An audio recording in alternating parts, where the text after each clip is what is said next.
The Sermon on the Mount starts with what is probably one of the most famous texts in the Bible, the Beautitudes. We're used to hearing them said, "Blessed are the poor in spirit. Blessed are the peacemakers. Blessed are those who mourn." Very famous text, yet today we find ourselves getting no further than the first word.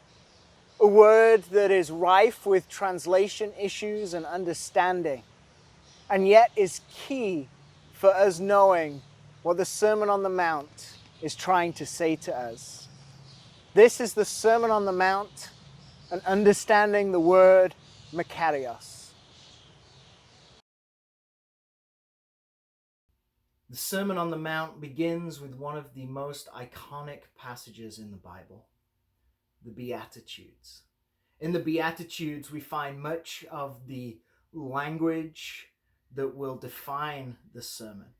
And we can use them as a kind of gateway into understanding the sermon, a kind of lens through which we can look at the whole sermon and help understand how it is to be applied to our day-to-day lives.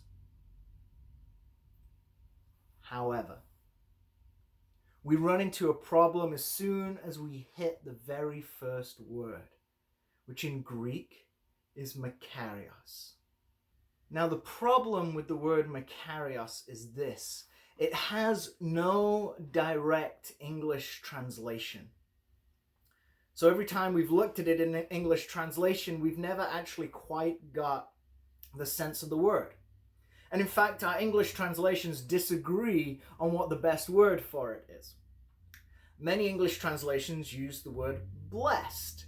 Now, this isn't surprising. Remember, we call this passage the Beatitudes. That comes from the Latin word beatus, which means blessed. And that was an attempt to try and translate Makarios in Greek into Latin. So our English translations that use blessed are actually translating the Latin word rather than the English word. Some more modern translations have tried to fix this problem, and you'll see them use happy. Happy are those. And that's perhaps a little bit closer to what Makarios is getting at, but not quite. See, Makarios has a rich rooting in the Greco-Roman virtue tradition that I mentioned in our last video. In fact, there is something wisdom theology uses, something called a Makarism, based on this word. So, let's ask the question, what is a Makarism? In defining a Makarism, we're going to start with what it is not. It is not a proclamation of divine blessing. In the Hebrew, there's a word that's used specifically for blessing, barak. And its Greek equivalent is a word, eulogeo. So if a Makarism was about blessing, as we find in the Latin translation and many English translations, we would expect to see the word eulogeo at the start of the Beatitudes. Now, the idea in eulogeo is very much about God giving a blessing. It is direct divine action. But that is not what a Makarism is. So as we step into these Beatitudes, we have to remember that this is not about direct divine action. Perhaps a better word for us to think about would be the Hebrew word asher. Because this is a word that appears in Hebrew wisdom theology a lot. In the Old Testament, we find it in Psalms like Psalm number 1, which is very much a wisdom psalm. And its Greek equivalent is Makarios, or Makarioi, as it appears in the Greek text of the Beatitudes.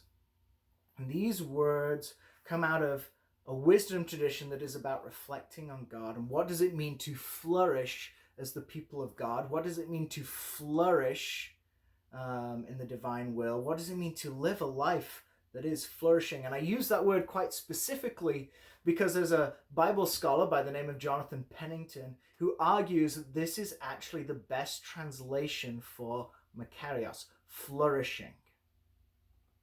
There's this idea in a Makarism that some wisdom sage or teacher who knows the divine way has reflected on what it means to live in a way that flourishes in the divine will, in a way that flourishes.